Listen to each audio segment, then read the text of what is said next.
Hey folks, I want to talk to you about low acid production in the stomach or low acidity in the stomach. So this happens when the pituitary glands are not producing enough hydrochloric acid to digest proteins, okay?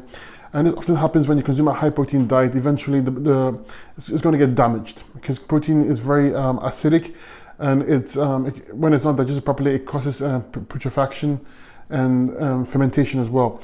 It also means that your pancreas is overproducing sodium bicarbonate. So when this happens, when there's high sodium bicarbonate production and low HCl production, what's going to happen is that it's going to encourage an overgrowth of bacteria, and this bacteria will destroy the stomach lining and cause heartburn issues and feeling, at least.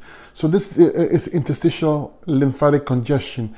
You have to clean the lymph system in the stomach and the entire GI tract, in fact the whole body. So you have to get the kidneys filtering, you have to get the lymph moving, you have to get the adrenals working properly. You know, use something like a GI broom to clean the GI tract. Okay, you have to eat very soft fruits, not too acidic fruits. So you need fruit like peaches, mangoes. These are very gentle fruits, although they're great detoxifiers, okay? So they will help move the lymph system, get the kidneys to filter. You have to eat very simple fruits. Small amounts of fruits more often is the best way to go because it allows quicker digestion, it's easy to eat. Super chew your food, put the food in your mouth, chew it well, allow it to digest the mouth before it goes down. Once you get the kidneys filtering and the lymph moving and adrenals working, you want to clean the stomach with stomach and bowel herbs.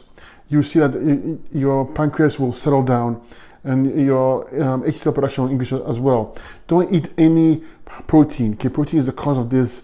It will damage you. So you need to go on 100% fruits. Like I said, use the less aggressive fruits. Okay, the mangoes, the apples, the pears, and the peaches. These are very good fruits. They're very gentle on the stomach. Use herbs like slippery elm and marshmallow. They'll help ease the burn. Okay, very simple. Again, 100% fruits. Use herbs and stick to it.